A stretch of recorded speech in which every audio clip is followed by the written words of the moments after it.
નમસ્કાર મિત્રો, તો સ્વાગત છે તમારું બધાનું આપણા શેર પ્લેટફોર્મ ફોરેસ્ટવાલા યુટ્યુબ ચેનલના એક નવા વિડીયોમાં। તો આજે મિત્રો વાત કરવાની છે કે ગુજરાત પોલીસ ભરતી જે ફાઇનલ આન્સર કી છે તે ટૂંક જ સમયમાં જાહેર થશે। એટલે કે આપણે જે તારીખ બતાવેલી છે કે 9 થી 15 તારીખમાં છે તે ફાઇનલ છે, તે એલઆરડીની ફાઇનલ આન્સર કી છે તે જાહેર થઈ શકશે। એટલે કે 2 થી 3 દિવસમાં છે તે જાહેર થઈ શકશે। ત્યાર પછી વાત કરી રહેવાના છે કે ગુજરાત પોલીસ ભરતી જે નવી પેજની ભરતી છે તે ક્યારે આવશે અને કેટલી જગ્યાઓ પર ભરતી આવશે તેની પણ માહિતી મેળવશું। તો તમે સ્ક્રીન પર જોઈ શકો છો કે સૌપ્રથમ વાત કરીએ તો એલઆરડીની ફાઇનલ આન્સર કી આવતા આટલો સમય લાગી રહ્યો છે। એટલે કે પહેલા સિલેબસ બહારના 10 પ્રશ્નો બાબતે કંઈ પણ વિચારણા હોઈ શકે છે। એટલે કે આપ સૌને ખ્યાલ હશે કે પ્રોવિઝનલ આન્સર કી આવ્યા બાદ 2 થી 3 અઠવાડિયા બાદ છે તે ફાઇનલ આન્સર કી જાહેર થઈ જવી જોઈએ, પણ હજી સુધી જાહેર નથી થઈ। તો 15 તારીખ પહેલા છે તે ફાઇનલ આન્સર કી જાહેર થઈ શકે તેવી પૂરેપૂરી શક્યતા છે। ત્યાર પછી વાત કરીએ તો એલઆરડીની ફાઇનલ આન્સર કી આવતા શા કારણે એટલો બધો વાર લાગ્યો છે કે આપ સૌને ખ્યાલ હશે કે પ્રોવિઝનલ આન્સર કી સામે છે કુલ 10 પ્રશ્નો સામે છે તે ઘણા ઉમેદવારોએ વાંધા અરજી કરી છે અને સિલેબસ બહારના પણ પ્રશ્ન પૂછ્યા છે। ત્યાર પછી વાત કરીએ તો શું આ વિશે ભરતી બોર્ડ કોઈ પણ વિચારણા કરતું હશે અથવા ફાઇનલ આન્સર કી સાથે 2 ગણાનું લિસ્ટ પણ આવી શકે। એટલે કે બની શકે કે આ ભરતી બોર્ડ દ્વારા છે તે વાર લાગી રહી છે તો જગ્યાના 2 ગણા ઉમેદવારોને એટલે કે 12,472 જે જગ્યા છે તેના 2 ગણા ઉમેદવારોને બોલાવશે ડોક્યુમેન્ટ વેરિફિકેશન માટે। અને ડોક્યુમેન્ટ વેરિફિકેશન માટે ક્યારે બોલાવશે, ફાઇનલ રિઝલ્ટ જે પીએસઆઈ અને પોલીસ કોન્સ્ટેબલનું ક્યારે આવશે તેની સંપૂર્ણ માહિતી આપણી ચેનલ ઉપર તમને ઓલરેડી મળી જશે। તો ચેનલની એકવાર વિઝિટ અવશ્ય કરજો। ત્યાર પછી વાત કરીએ તો 2 ગણાનું લિસ્ટ પણ આવી શકે, બાકી આટલી વાર તો નથી લાગતી। એટલે કે આપ સૌને ખ્યાલ હશે કે ભરતી બોર્ડ 15 તારીખ આજુબાજુ છે તે બધું ક્લિયર થઈ જશે। એટલે કે 15 તારીખ પહેલા છે તે ગમે ફાઇનલ આન્સર કી છે તે પણ આવી જશે। એટલે કે બધું ક્લિયર થઈ જશે। તમે જોઈ શકો છો સ્ક્રીન પર કે જે એલઆરડી ઉમેદવારો જે પ્રોવિઝનલ આન્સર કી મુજબ વાંધા અરજીઓ મંગાવ્યા બાદ 2 અઠવાડિયા જેટલો સમય છે તે લાગી શકતો હોય ફાઇનલ આન્સર કી। એટલે કે 2 અઠવાડિયા કરતાં પણ વધારે સમય છે તે લાગી રહ્યો છે। આપણે આગળ વાત કરીએ તે શું ભરતી બોર્ડ 10 પ્રશ્નો વિશે હાલ કોઈ પણ વિચારણા કરતું હોય છે।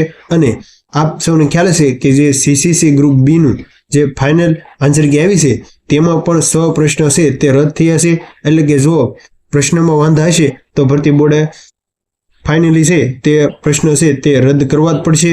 ત્યાર પછી વાત કરીએ તો તમે જોઈ શકો છો કે પોલીસ વિભાગમાં જે બીજા પેજની ભરતી છે તેની વાત કરીએ તો તમે જોઈ શકો છો કે ગુજરાત પોલીસ વિભાગની બીજા પેજની કુલ જગ્યાની વાત કરીએ તો 14,283 જગ્યા પર છે તે આવનારા સમયમાં છે તે ભરતી આવશે।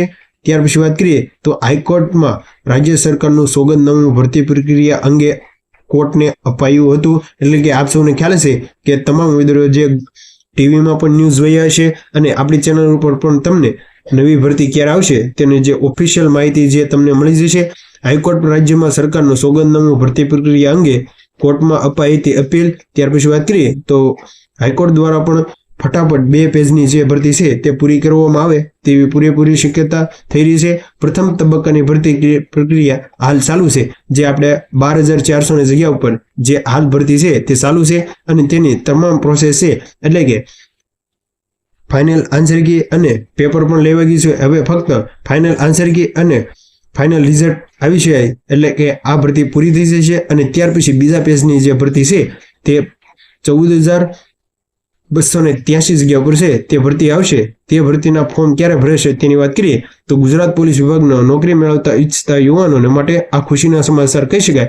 એટલે કે આપ સૌને ખ્યાલ હશે કે આ ભરતી છે તે પાર્ટ એ અને પાર્ટ બી મુજબ જે નવા નિયમો આવ્યા છે અને રનિંગના માર્ક છે તે કાઢી નાખવામાં આવેલા છે, જેથી ઘણા ઉમેદવારોને છે તે અન્યાય પણ થયો છે। બની શકે જો આવનારી ભરતી છે ઘણા ઉમેદવારો જો આગળ આવે અને આ ભરતીમાં ભરતી બોર્ડને રજૂઆત કરે તો જે રનિંગના માર્ક જે જૂની ભરતીના નિયમો છે તે આવી શકે। ત્યાર પછી વાત કરીએ તો આ ભરતીમાં પાર્ટ એ અને પાર્ટ બી મુજબ તમારે પાર્ટ એ અને પાર્ટ એમાં તમારે 32 માર્ક અને પાર્ટ બીમાં તમારે 48 એમ મળીને કુલ 80 માર્ક થતા હોય તો જ તમે છે તે આ ભરતીમાં ક્વોલિફાય થતા હોય છે।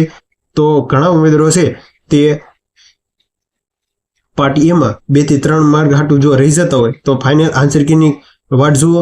બની શકે કે જે 10 પ્રશ્ન સિલેબસ બહારના પૂછાશે તો ફાઇનલ તો ન કહી શકાય, જ્યારે પણ ફાઇનલ આન્સર કી આવશે ત્યારે જ આપણે ખ્યાલ આવશે. ત્યાર પછી વાત કરીએ તો ગુજરાત સરકારના હાઈકોર્ટ એક સોગંદનામું રજૂ કરીને જણાવ્યું હતું કે પોલીસ વિભાગમાં ખાલી પડેલી કુલ 25,660 જગ્યા છે તે ટોટલ ખાલી જગ્યા છે, એટલે કે કુલ 25,660 જગ્યા છે તે ખાલી છે અને તેમાં 12,472 જે નવી ભરતી છે તે આવશે. અને એટલે કે હાલ જે 12,472 જગ્યા છે તે હાલ ચાલુ છે અને નવી ભરતી 14,000 જે અંદાજિત આપણે વાત કરીએ તો 14,283 જગ્યા પર છે તે નવી ભરતી આવશે.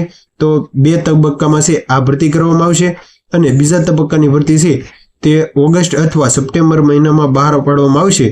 એટલે કે અંદાજિત કહી શકાય કે ઓગસ્ટ અથવા સપ્ટેમ્બર મહિનામાં છે તે બીજા પેજની ભરતી છે તે આવી શકે તેવી પૂરેપૂરી શક્યતા છે. અને આ બીજા પેજની ભરતી છે તે 14,283 જગ્યા ઉપર છે તે ભરતી કરવામાં આવશે. તો ભરતી બોર્ડને પણ આપણે જણાવી કે બની શકે તો આ એક ભરતી કેલેન્ડર પોલીસ ભરતી પણ બહાર પાડે, જેનાથી જે પણ ઉમેદવારો તૈયારી કરે છે તેવા તમામ ઉમેદવારોને બેનિફિટ રહી શકે. અને જીપીએસએસબી નું જે 1 વર્ષીય ભરતી કેલેન્ડર છે તેની પણ માહિતી આપણી ચેનલ ઉપર મળી જશે. તો વધારે વાત કરીએ તો જે પોલીસ ભરતી છે તો બની શકે તો પોલીસ વિભાગ પણ આવી કોઈ છે તે નોટિસ બહાર પાડે, એટલે કે ભરતી કેલેન્ડર બહાર પાડે, જેનાથી આવનારી તમામ ભરતી છે જે ઉમેદવારો વિગતવાર તૈયારી કરી શકે. તો જો આજના ભરતી વિડીયોની સારી માહિતી લાગી હોય તો તમારા મિત્રોને શેર કરજો. તો મળીએ એક નવા ઉપયોગી વિડીયો સાથે, ત્યાં સુધી બન્યા રહેજો. અને વિડીયોને સારો લાગ્યો હોય તો તમારા મિત્રોને ખાસ શેર કરજો. Thank you.